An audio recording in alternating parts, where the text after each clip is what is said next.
Yes, that's right, it's Joe here for Joyrider TV, back with another edition of What Went Wrong, where I will be looking at your video clips and working out why it was that your sail ended with a big swim. Just like this one. That was of course me sailing the Hobie 14 back in the summer, and stay tuned to the end because I'm going to be analysing this footage and seeing what I could have done differently to avoid the big swim on this occasion.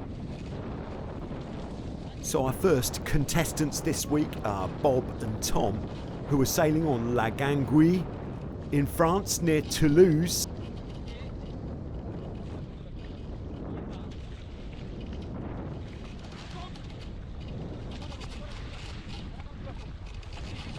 Oh yes.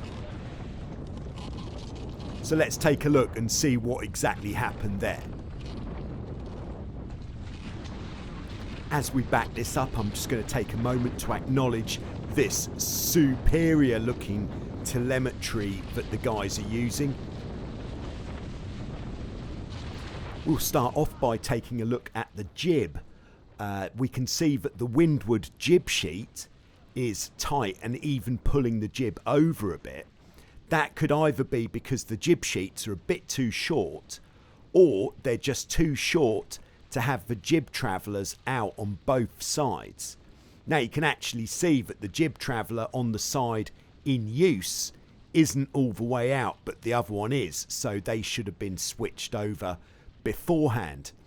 But this has led to the fact that Tom is not holding on to the jib sheet, and that combined with him trapezing with his feet quite close together, that does give the absolute hero stance there on the trapeze very sporty, but it doesn't lend itself to being particularly stable.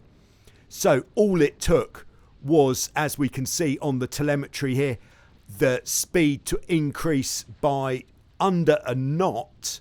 That increase in boat speed in this gust where Bob is easing the main sheet is enough inertia just to send Tom flying off the back, and the rest is history.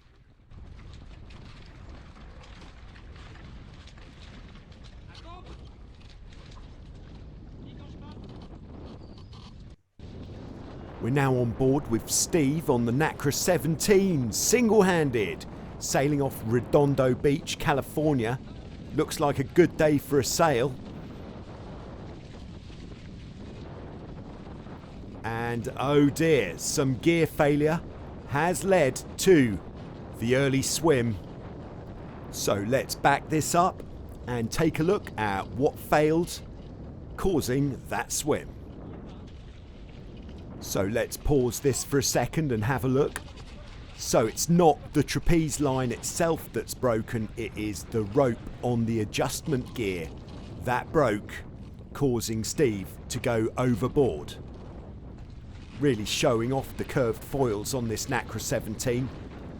Fortunately, Steve is very careful and he actually clips himself in to the main sheet traveller line loop on the boat. So when he went overboard, he was actually attached to the boat and the boat didn't go off without him. Very wise indeed. I think this could be a good method that others could employ. You could just see that carabiner clip there. Okay, so we're back on board with Bob and Tom. This time Tom's on the helm, but was it a good idea? And not only once are we capsizing in this manner, but yes, pretty much the same again here.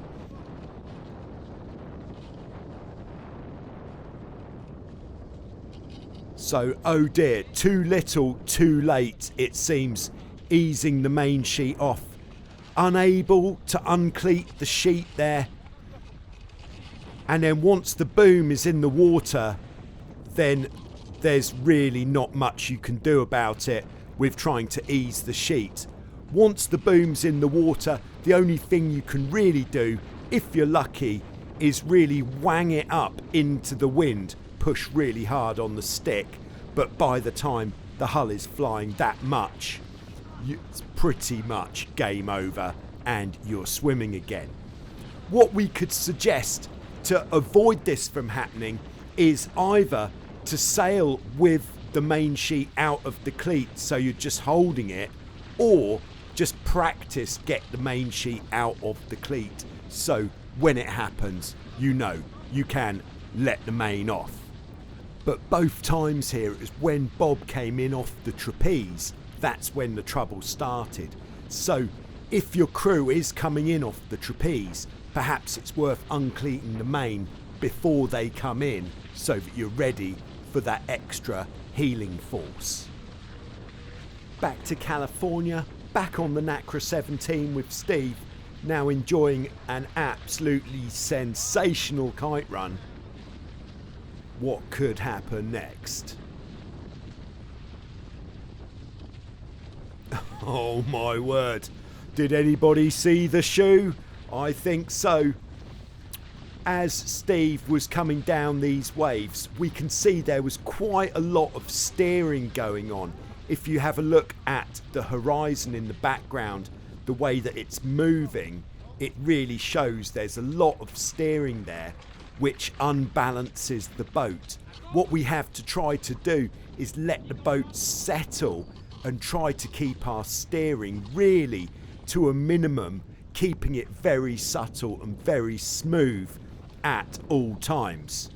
Now, one of these bearaways, yes, forces the bow down, boat stops suddenly, which sends Steve flying forwards, and there goes the shoe.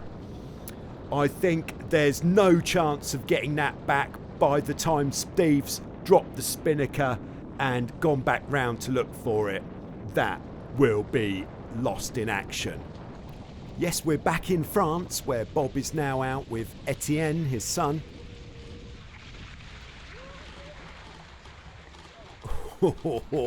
Yes, quite a classic there.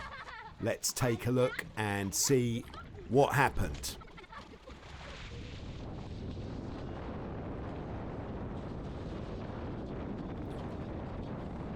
So when you bear away hard, it puts a lot of force sending you out of the boat, out and to the back.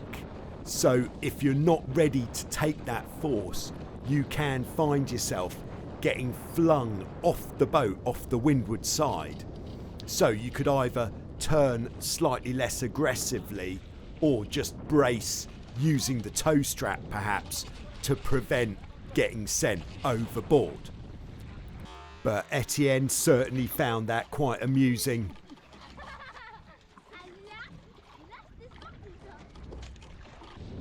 So now, as promised, taking a look at this Hobie 14 footage.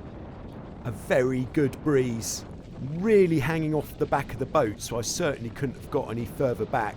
You can see in this gust, ease a handful of main sheet, and then by easing that much main sheet, what it does is it opens the sail up so much at the top that that part of the sail is then really pushing the bows down, which means what I should have done was be sailing with the Traveller eased more, and that way I could have handled that gust with easing less main sheet.